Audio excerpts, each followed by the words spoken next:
प्रार्थना के सही टाइम पर और सही उत्तर के लिए लोग भिन्न भिन्न प्रकार के वादे परमेश्वर से कर देते हैं। बहुत लोग तो ये सोचते हैं कि उत्तर मिलने पर सोचेंगे कि कौन सा वादा पूरा करना है और कब। परंतु क्या परमेश्वर हमारे इस प्रकार के वादों पर ध्यान देते हैं? ऐसा क्या तरीका है कि हम हर प्रार्थना को उत्तर पा सकें? आज हम इसी विषय पर बात करेंगे। शुरू करते हैं परमेश्वर के वचन से। परमेश्वर का वचन हमने संत यूहन्ना की इंजील उसका 11 अध्याय उसकी 39 आयत 39 वर्स से लिया है। यहाँ इस प्रकार लिखा है, प्रभु यीशु ने कहा, पत्थर हटाओ। उस मरे हुए की बहन मार्था उनसे कहने लगी, हे प्रभु, उसमें से अब तो दुर्गंध आती है, क्योंकि उसे मरे 4 दिन हो चुके हैं। प्रभु यीशु ने उससे कहा, क्या मैंने तुझसे नहीं कहा था कि यदि तू विश्वास करेगी तो परमेश्वर की महिमा को देखेगी? तब उन्होंने उस पत्थर को हटाया। यीशु ने आंखें उठाकर कहा, हे पिता, मैं आपका धन्यवाद करता हूं कि आपने मेरी सुन ली है। मैं जानता था कि आप सदा मेरी सुनते हैं, परंतु जो भीड़ आसपास खड़ी है उनके कारण मैंने ये कहा, जिससे कि वे विश्वास करें कि आपने मुझे भेजा है। यह कहकर उन्होंने बड़े शब्द से पुकारा, हे लाजर, निकल आ। जो मर गया था वह कफन से हाथ पांव बांधे हुए निकल आया और उसका मुंह अंगोछे से लिपटा हुआ था। यीशु ने उनसे कहा, उसे खोल दो और जाने दो। परमेश्वर के वचन को पढ़े और सुने जाने से आशीष हो। आमीन। ठीक तरीके से अपनी विनती परमेश्वर के सामने रखने का रास्ता क्या है? मूसा को मिस्र से भागना पड़ा क्योंकि उसने एक मिस्री सुपरवाइजर का वध कर दिया था, जो कि उसके लोगों इजरायलियों को तंग कर रहा था। फिर वो मिडियान में, वहां जो विल्डरनेस में मिडियान का याजक है यथ्रो, उसके घर में जाता है, उसके पास रहता है और उसकी बेटी जिपोरा से उसकी शादी हो जाती है। 40 साल तक वो यथ्रो की भेड़ों को चराता है और इन 40 सालों में वो बदल जाता है, नम्र हो जाता है, ताकि अपने लोगों को मिस्र की दास्ता से छुड़ा सके। परमेश्वर उसे उस जलती हुई झाड़ी में से और जलती हुई झाड़ी के द्वारा उससे बात करते हैं ताकि उसे वापस भेजा जा सके। निर्गमन 3 अध्याय 13 से 15 आयत में मूसा ने अपने लोगों का जो एटीट्यूड था वो उसने देखा हुआ था पहले। फिर उसने उन्हें कह दिया, परमेश्वर से उसने कहा, मूसा ने परमेश्वर से कहा, जब मैं इजरायलियों के पास जाकर उनसे कहूं, तुम्हारे मित्रों के परमेश्वर ने मुझे तुम्हारे पास भेजा है, तब यदि वे मुझसे पूछें उसका क्या नाम है, तब मैं उनको क्या बताऊं? मूसा परमेश्वर का नाम पूछना चाहता है ताकि अपने लोगों को बता सके कि वो क्या है, किसने मुझे भेजा है। जो भी हम प्रार्थना में मांगते हैं, हम ये आशा करते हैं, विश्वास भी करते हैं कि परमेश्वर उसका उत्तर देंगे। व्रत रखना, तरह तरह के प्रण लेना या प्रार्थना करने के लिए खड़े होना, बैठना या घुटनों पर आना, ये सब उत्तर पाने का ही एक तरीका माना जाता है। मूसा का सवाल जो था परमेश्वर से वो ये था कि उनके नाम में उनकी जो असली पहचान है वो क्या है, वो जान सके, ताकि अपने लोगों को वो पूरी तरह उससे कन्विंस कर सके। परमेश्वर ने अपना नाम उसे बता दिया, यही है आशेर, यही है याहवे, आशेर याहवे, मतलब I am who I am, मैं हूं सो हूं। इसका मतलब उन्होंने अपना इटर्नल एग्जिस्टेंस, अनंत काल का उनका होना वो जाहिर कर दिया, जिसमें कोई बिगिनिंग नहीं है, कोई अंत नहीं है।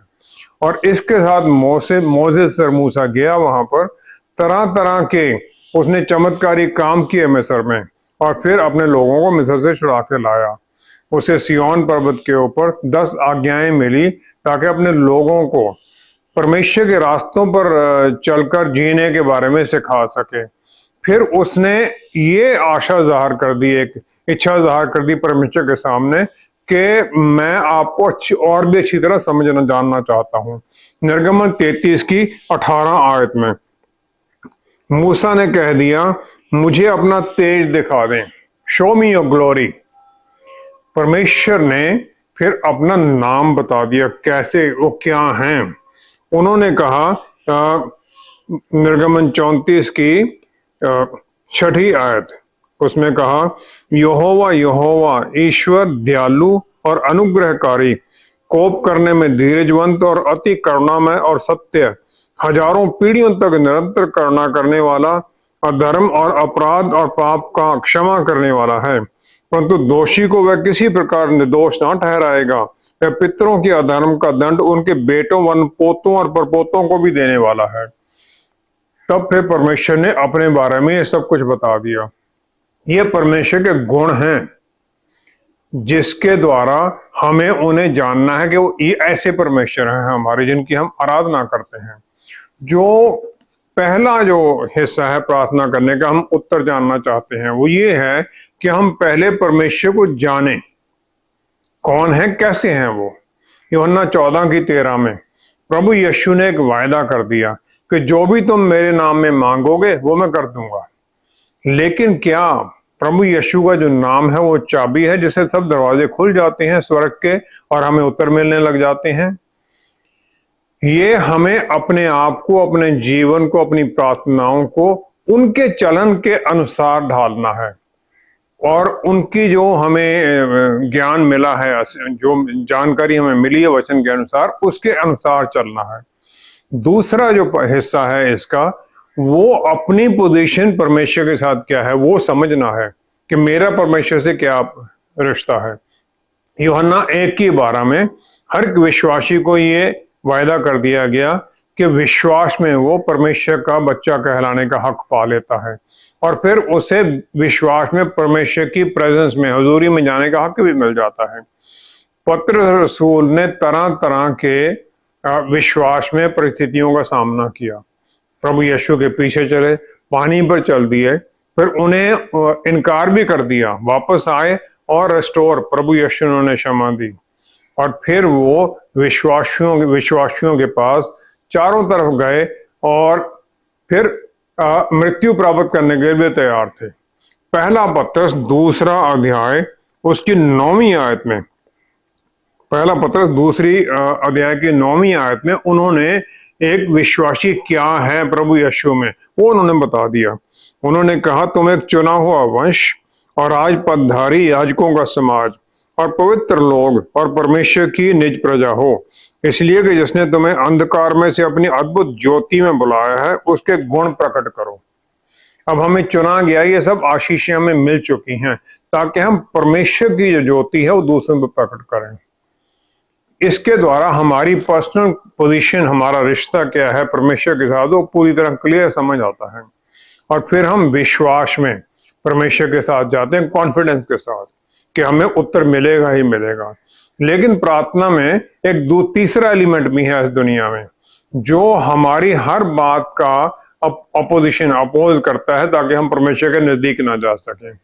वचन में उसे शैतान, एक्यूजर, दोष लगाने वाला, गरजता हुआ सिंह, धोखा देने वाला, मॉर्निंग लाइट, सुबह का भोर का तारा, ये सब वो जो वो बनना चाहता है वो सब उसके और भी नाम बताए गए हैं। अफसियों की पुस्तक 6 उसकी 2 आयत में, अफसियों की पुस्तक 6 12वीं आयत में पौलुस रसूल ने फिर जो ये फोर्सेस हैं, जो ये दुष्टता की ताकतें हैं और जो 1/3 जो स्वर्गदूत शैतान के साथ स्वर्ग में रेबेलियन के द्वारा वहां से निकाले गए थे, उनके बारे में वो कह देता है। वो कहते हैं कि ये लोग जो हैं ये अंधकार के हाकिम हैं और स्वर्गीय स्थानों पर ये विकेडनेस, दुष्टता की ताकतें हैं।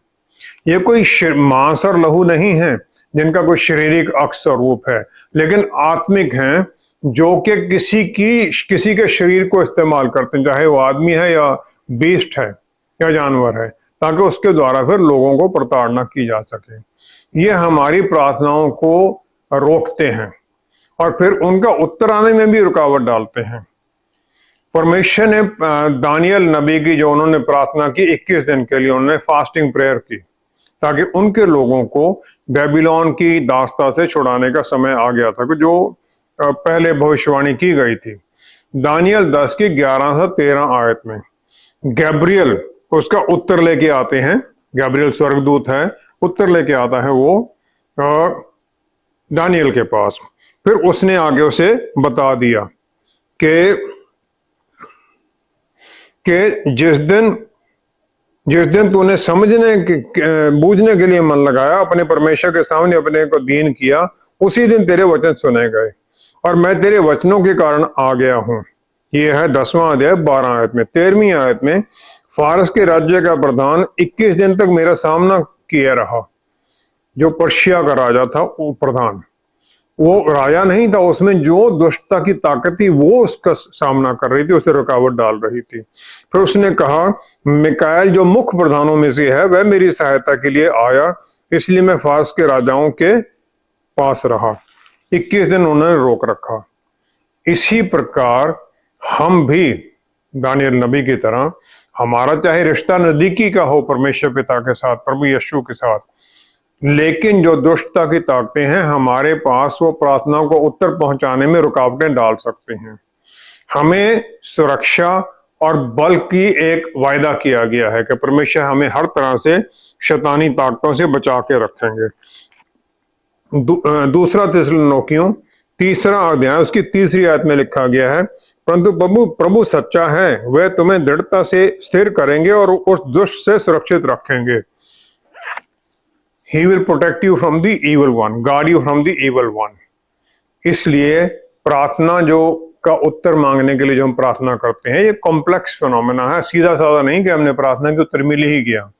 पवित्र आत्मा परमेश्वर हमारे अंदर हैं, हमें हर परिस्थिति में वो समझाते हैं प्रार्थना कैसे की जाए, गाइड करते हैं, ताकि हम सही तरीके से प्रार्थना करें और फिर उसका उत्तर भी पा सकें। सही प्रेयर का अगला स्टेप क्या है ताकि हमारी प्रार्थना परमेश्वर के सामने कबूल हो? इजरायली लोग मिस्रियों की दास्तां में लंबे समय तक रहे, फिर अपने दुख में उन्होंने परमेश्वर की दुहाई दी। मूसा को परमेश्वर ने भेज दिया कि उन्हें वहां से अद्भुत चमत्कारों के द्वारा आजादी में लेके आए। जो उस समय का सबसे बलवान देश था, उसे हर तरह से परमेश्वर ने नष्ट कर दिया, हर तरह से उसे तबाह कर दिया, क्योंकि परमेश्वर ने उसे फिरौन का जो एटीट्यूड था उसके कारण सजा दी। जो छुटकारा है हमेशा परमेश्वर की तरफ से एक चमत्कार ही होता है, और ये एक स्टेप है हमारा जो जीवन का रास्ता है, जो हमें प्रॉमिस लैंड में लेके जाता है, जहां पर अद्भुत आशीषें हैं। उसमें पहला स्टेप होता है छुटकारा। और जब लाल समुद्र इजरायलियों ने पार किया तो उन्होंने आनंद मनाया, डांस किया और भजन गाए। और फिर मूसा को परमेश्वर ने 10 आज्ञाएं दे दी ताकि उन्हें जीवन का रास्ता दिखाया जा सके। जब मूसा ऊपर वो आज्ञाएं पा रहा था, 40 दिन हो गए, तो वो सब भूल गए वो चमत्कार। निर्गमन 32 की 4-5वीं आयत में उन्होंने सोने का बछड़ा बनाया, उसकी आराधना करने लग गए। रास्ते में जब हम चलते हैं तो परमेश्वर अपना जो रास्ता है, अपने बारे में क्या चाहते हैं कि उनके बच्चे उसके अनुसार चलें, वो सिखाने लग जाते हैं। मत्ती 9 की 35 आयत में लिखा गया है, प्रभु यीशु सब नगरों और गांवों में फिरते रहे और उनके आराधनालयों में उपदेश करते और राज्य का सुसमाचार प्रचार करते और हर प्रकार की बीमारी और दुर्बलता को दूर करते रहे। परमेश्वर के पुत्र पहले लोगों को तैयार कर रहे थे कि मुक्ति पाने के लिए तैयार हो जाएं। उन्होंने 3 साल तक वचन का प्रचार किया, शैतान के हर तरह के प्रलोभन का सामना किया, और फिर वचन के अनुसार लोगों में बल देने का रास्ता दिखाया। मत्ती 4 की 19 में प्रभु यीशु ने शिमोन और उसके भाई अंद्रू को कहा, मेरे पीछे हो लो। जो ग्रीक भाषा का शब्द यहाँ इस्तेमाल किया गया वो है अकुलुथियो, जिसका मतलब है फॉलो। लिखा गया पीछे हो लो, लेकिन इसका मतलब होता है साथ चलना और असिस्ट करना, अकम्पनी एंड असिस्ट। जो ये कॉल दी गई मेरे पीछे हो लो, हम फॉलोअर हैं, ये सिर्फ सुनना दूर से और उसके मुताबिक चलना ही नहीं है। नजदीक आना, उनके साथ हो लाना, उनके मिशन में काम करने के लिए आगे बढ़ना है। ग्रेट कमीशन यही है, और ये होता है जब हम पूरी तरह उनके साथ जुड़ते हैं, उनकी बातों को सीखकर कमिटमेंट में आ जाते हैं ताकि परमेश्वर का काम कर सकें। व्यवस्था विवरण 14 अध्याय 2 आयत में अब्राहम को आशीष दी कि उसके द्वारा जो उसके आगे पूर्वज हैं और उसके आगे जो डिसेंडेंट्स हैं यहूदी लोग, वो भी आशीषित हैं। और फिर परमेश्वर ने उन्हें अपने पवित्र लोग मान लिया कि उन्हें परमेश्वर ने चुना है अपने लिए। परमेश्वर उन्हें इजराइल को अपना पुत्र कह दिया, लेकिन वो बार बार भटकते रहे। इसलिए नहीं कि उन्हें ज्ञान नहीं था, लेकिन इसलिए कि उनके अंदर बल नहीं था, अंदर से बल नहीं था, वो भटक जाते थे। प्रभु यीशु इस कमजोरी के बारे में, जो इंसानों में कमजोरी, उसके बारे में पूरी तरह जानते थे और उन्होंने फिर प्रार्थना कर दी पिता परमेश्वर से कि उन्होंने सिखा दिया यूहन्ना 14 की 16 आयत में कि मैं पिता से प्रार्थना करूंगा और तुम्हें एक और सहायक देंगे। और जो यहाँ पर ग्रीक भाषा का शब्द है वो एलोस, जिसका मतलब है दूसरा, उसी तरह का दूसरा सहायक। इस प्रकार प्रभु यीशु ने अपने आप को और फिर पवित्र आत्मा परमेश्वर को भी हमारा सहायक मान लिया, जो हमें गाइड करते हैं, बल देते हैं और उस रास्ते पर चलने के लिए सिखाते हैं। और फिर 26 आयत में उन्होंने कह दिया, 26 आयत में उन्होंने कहा कि वह तुम्हें सब बातें सिखाएंगे और जो कुछ मैंने तुमसे कहा है वह सब तुम्हें स्मरण कराएंगे। पवित्र आत्मा परमेश्वर हमें सब सिखाएंगे। तो जब हम इस प्रकार उनसे सीखते हैं, वहां हम देखते हैं पुत्र ने पिता से प्रार्थना की ताकि पवित्र आत्मा हमारे अंदर आ जाए। पिता, पुत्र और पवित्र आत्मा तीनों इन्वॉल्व हैं कि जो एक विश्वासी है वो सही रास्ते पर चल सके, समझ सके और आज्ञाकारिता में, वचन की आज्ञाकारिता में चले। ये सब आशीषें आत्मिक हैं जो कि इजीली समझ नहीं आती लोगों को, विश्वास के द्वारा ही पाई जाती हैं। परमेश्वर ने अपनी प्लान यहोशू को बता दी कि वो अपने लोगों को प्रॉमिस लैंड में लेके जाएगा। पहला टेस्ट था यरदन नदी को पार करना, जिसमें के लेवी जो के वो वाचा का संदूक लेके चलते, सबसे पहले उन्हें उस बाढ़ में आई हुई यरदन नदी में घुसना था। जो ही उनके पांव पानी में लगे, यहोशू 3 अध्याय 14 से 16 आयत में, पानी जो ऊपर से आ रहा था सब स्थिर हो गया, रुक गया वहीं पर। मूसा ने प्रार्थना कर दी निर्गमन 33 के 15 में परमेश्वर के सामने, अगर आपकी प्रेजेंस हमारे साथ नहीं जाती है तो हमें यहां से आगे मत लेके जाएं, हम आपके बिना नहीं जाएंगे, क्योंकि आपके बिना कुछ भी नहीं है, हम कुछ भी नहीं कर सकते। जो प्रार्थना थी कि परमेश्वर आप हमें लीड करके हमें रास्ता दिखाएं। जब परमेश्वर को पहला स्थान दिया जाता है हर बात में, तो पवित्र आत्मा काम करने लग जाते हैं और दरवाजे खोलने लग जाते हैं। प्रार्थना परमेश्वर के निकट होना है और एक क्लेम में जाना है, एक क्लेम करना है उनके पास।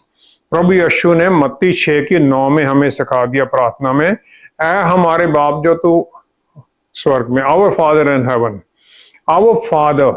पहले हम ये पहली ही लाइन में ये कहते हैं हमारा एक रिश्ता है आपके साथ, उस रिश्ते के कारण हम आपके सामने खड़े हैं। हमें परमेश्वर के पीछे होना है, उनकी प्लान के अनुसार चलना है। लेकिन हम ये कैसे कर सकते हैं जब हम उनको जानते ही नहीं हैं या पूरी तरह थोड़ा कम ही जानते हैं। प्रभु यीशु के नाम में मांगना है, उनके रास्तों पर चलकर उनके अनुसार मांगे, उनके चलन के अनुसार मांगना है, उनके हम नजदीक ना जाएं। फिर हम उत्तर कैसी आशा कर सकते कि हमें उत्तर भी मिलेगा? परमेश्वर क्यों कि उत्तर देंगे किसी की प्रार्थना का जो उन्हें जानते ही नहीं, जहां उनके नजदीक कभी आए नहीं, ना उनके रास्तों पर चलते हैं। पौलुस रसूल ने इसको और भी ज्यादा क्लियर कर दिया पवित्र आत्मा परमेश्वर के रोल के बारे में। रोमियो की पुस्तक 8वां अध्याय 26 आयत में उन्होंने कहा, हमारी दुर्बलता में आत्मा भी सहायता करते हैं, क्योंकि हम नहीं जानते कि प्रार्थना किस रीति से करनी चाहिए, परंतु आत्मा आप ही ऐसे आहें भर भर कर जो बयान से बाहर हैं हमारे लिए विनती करते हैं। Groanings which are beyond comprehension which can not be uttered.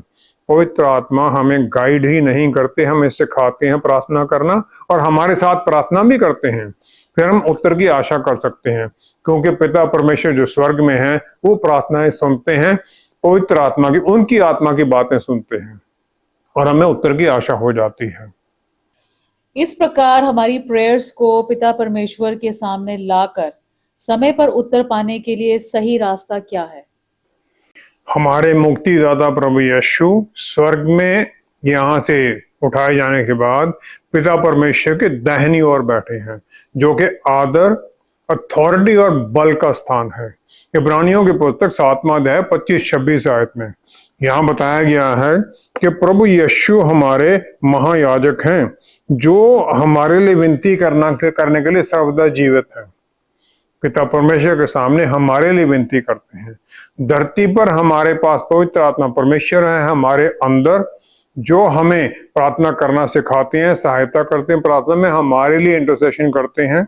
और स्वर्ग में प्रभु यीशु हमारे महायाजक हैं, जो हमारी प्रार्थनाओं को पकड़ते हैं, स्वीकार करते हैं, और एडवोकेट होते हुए वो पिता के सामने उन्हें प्रेजेंट करने के लिए ठीक कर लेते हैं, वचन के अनुसार डाल देते हैं, और इस प्रकार हमें फिर उत्तर मिलने की आशा बन जाती है।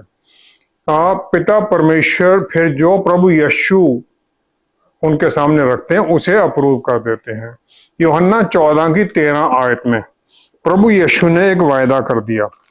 प्रभु यीशु ने यह कह दिया कि जो तुम मेरे नाम में मांगोगे वो मैं कर दूंगा, ताकि पिता की पुत्र में महिमा हो। मसीहा स्वर्ग में उठाए गए जहां से वो आए थे, ताकि वो उस महिमा को पाएं जो पिता परमेश्वर के साथ उनकी सदा से थी, कुछ भी होने से पहले। यूहन्ना 17 की 5 में उन्होंने ये प्रार्थना भी की थी। पहला पत्रस 3 अध्याय उसकी 22 आयत में हम देखते हैं, प्रभु यीशु के बारे में कहा गया है। 3 अध्याय 22 आयत में, वह स्वर्ग पर जाकर परमेश्वर की दाहिनी ओर बैठ गए, और स्वर्गदूत और अधिकारी और समर्थी उनके अधीन किए गए हैं। ये सब अथॉरिटी उन्हें मिली है, लेकिन इसके बावजूद वो अपने आप कुछ नहीं करते हैं। हमारी प्रार्थनाओं को वो पिता परमेश्वर के सामने रख देते, उनकी अप्रूवल हो, ताकि उन्हें ही उत्तर देने पर महिमा मिले। जब हम प्रार्थना करते हैं, सबसे पहला इंपॉर्टेंट बात यह है कि हमें सबसे पहले पवित्र आत्मा परमेश्वर की भरपूरी हर दिन मांगनी जरूरी है। फिलिपियों की पुस्तक 2 अध्याय उसकी 13 आयत, फिलिपियों की पुस्तक 2 अध्याय 13 आयत में लिखा गया है, परमेश्वर ही हैं जिन्हें अपनी स्वेच्छा निमित्त तुम्हारे मन में इच्छा और काम दोनों बातों के करने का प्रभाव डाला है। God works in us both to will and to do his good pleasure. उनकी इच्छा के अनुसार हमारे मन में वो डालते हैं। उन्होंने अपनी प्लान जो है हमारे जीवन के लिए बिट बाय बिट थोड़ा थोड़ा सिखाते रहते हैं। हमें अंत का नहीं पता है, थोड़ा थोड़ा सीखते रहते हैं। और जो भी हमारे मन में ऐसे इच्छा आती है जो किसी और के लिए आशीष का कारण बने, वचन पहुंचाना या किसी और के लिए किसी भी तरह से आशीष का कारण बने, वो परमेश्वर की तरफ से होगी। और फिर हमें प्रार्थना करनी चाहिए कि वो उसके लिए हमें जरूरतें पूरी करें, दें हमें, ताकि हम उनकी इच्छा को पूरा कर सकें। प्रभु यीशु सुबह सवेरे अलग स्थानों पर चले जाते थे प्रार्थना करने के लिए, ताकि उस बल से भरे जा सकें। क्योंकि जब भी वो कोई काम करते थे, किसी को आशीष का काम, चंगाई का काम, तो बल उनसे निकलता था, power went out from him. और जब उन्हें, जो परमेश्वर के पुत्र हैं, इस प्रकार हर दिन भरपूरी होने की जरूरत थी, हमें कितनी ज्यादा होगी। हमें तो और भी ज्यादा चाहिए, क्योंकि परमेश्वर हमारे अंदर हैं।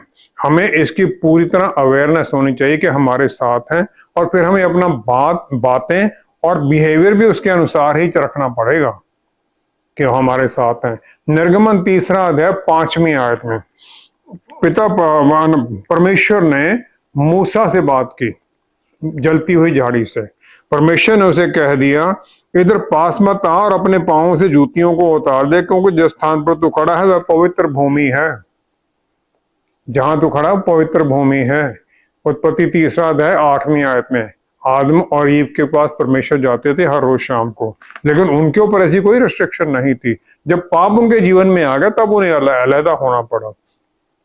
हर विश्वासी को पिता परमेश्वर के पास उनके बच्चे होने के कारण जाने का अधिकार दे दिया गया है, क्योंकि हमें मुक्ति मिल चुकी है और वो हमें शुद्ध कर दिया गया है। लेकिन हर बच्चे का ये फर्ज बन जाता है अपने पिता की हर दिन की अपनी गतिविधियों के द्वारा उसका आदर बनाए रखे। एक पुत्र बड़े कॉन्फिडेंस के साथ अपने पिता से वो सब मांग सकता है जो जिसकी उसे जरूरत है, ताकि पिता की आज्ञाकारिता को पूरा करने के लिए आगे बढ़ सके। भजन संहिता 23 की पहली 5 आयत में दाऊद ने कॉन्फिडेंस के साथ ये कह दिया, मेरा चरवाहा मेरी हर जरूरत को पूरा करता है और मुझे सुरक्षित स्थानों पर लेके जाता है, इवन मेरे शत्रुओं के सामने अपनी सपोर्ट जाहिर करता है। और फिर हमारे ऊपर जो उनकी आशीष है वो उमड़ रही हैं, भरपूरी में है, ओवरफ्लोइंग है। दाऊद विश्वास से भरा हुआ था क्योंकि उसने सारा जीवन परमेश्वर के नजदीकी में गुजारा, और फिर उसने अपने जीवन में परमेश्वर का काम हर दिन होते हुए देखा भी था। और यही विश्वास प्रभु यीशु ने जाहिर किया जब उन्होंने यूहन्ना 11 की 41-42 आयत में स्वर्ग की तरफ देखा और कह दिया, पिता आपका धन्यवाद है कि आपने मेरी बात सुन ली है।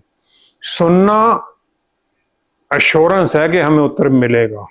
और फिर इसके आगे उन्होंने और भी कह दिया कि मैं जानता हूं कि आप हमेशा मेरी बात सुनते हैं। और ये वो कह रहे थे लाजरस की कब्र के बाहर खड़े हुए। क्या हम इस प्रकार कॉन्फिडेंस के साथ प्रार्थना कर सकते हैं? प्रभु यीशु चाहते हैं कि हमारे अंदर ये कॉन्फिडेंस हो, क्योंकि उन्होंने सिखाया है मार्कुस 11 की 24 आयत में। मार्कुस 11 की 24 आयत में हम देखते हैं कि उन्होंने कहा, मैं तुमसे कहता हूं कि जो कुछ तुम प्रार्थना करके मांगो तो प्रतीति कर लो कि तुम्हें मिल गया और तुम्हारे लिए हो जाएगा। What ever you ask believe and you will receive.